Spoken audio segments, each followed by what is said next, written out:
But the woman, of course, who is the devil in all this is our favourite Nazi, Kelly J. Keane-Mitchell, who joins us now live by video link from the UK.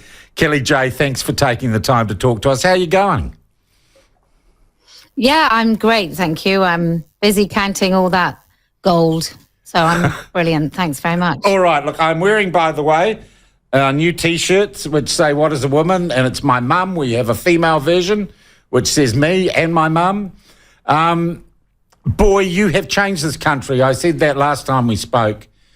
And if you like, the shockwaves, not of what you did, but of the issues that your very presence here created have really changed the debate in New Zealand. But I wanted to ask you, it appears to me it's also, or this debate is changing around the world, Kelly J.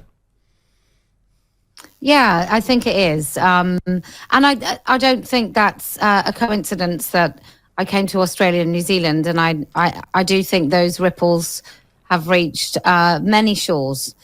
Many people, you know, the mobbing, like, thank you so very much to the weedy, coward, horrible activists that whipped up this storm and basically put New Zealand and this debate on the map, front and centre. I have to tell you, Chanel Lal, and you may have been following my post, he is the pin-up boy for the anti-bullying campaign in New Zealand. Can you believe that? Well, look, I met New Zealanders when I was in New Zealand, and from all of the way over here, you may be, if you followed mainstream media in New Zealand, you may be persuaded to think that New Zealand is full of stupid people that can be easily fooled and duped by the government. And that isn't really what's happening at all. And I think your government and all the people they keep pushing forward as heroes take the New Zealand population for fools, and I think they're going to have a rude awakening. You know, that's what this report that says about online hate and transphobia, what that simply is people just saying, do you know what, I don't want a penis in a changing room with my daughter, and that's what the opposition is fighting. That's what they're all fighting for. They're fighting to get grown men in spaces with women and girls. Mm.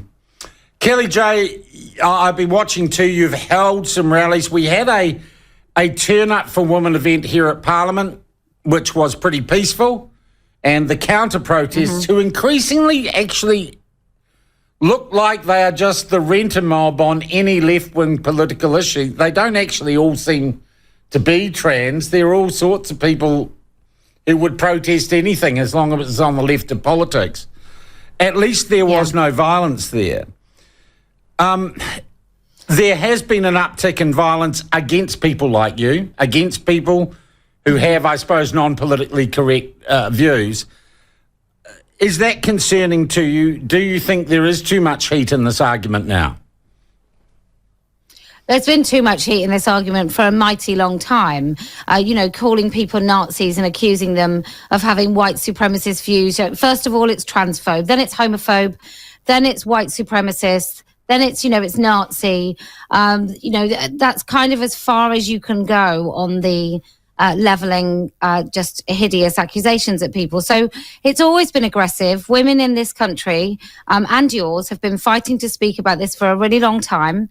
And the violence will come in ways of sort of intimidation and threat of violence. And now we've actually had violence.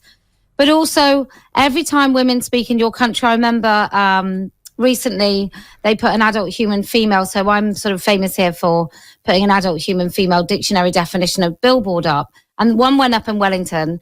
And then I think it was the Wellington City Council pulled it then down. Sort of adorned buildings in the trans colours. I mean, it's just really insidious, sinister, and disgusting, and it's just so dishonest. Yeah. Kelly, some advances in terms of law enforcement and law and order in this country. Eli Rabashkin, the person who allegedly threw soup on you, they have been arrested. They were actually, I saw them down at Parliament for the counter-protest the other day. That must please you, that at least there might be some justice? Yeah. And also, I mean, obviously, if he's going to counter protests, he's really, really frightened and fearing of his life, which is what he's been saying on social media, so I understand. I don't follow him because I've got, I don't know, walls to dry, paint to dry, and things to watch. But this,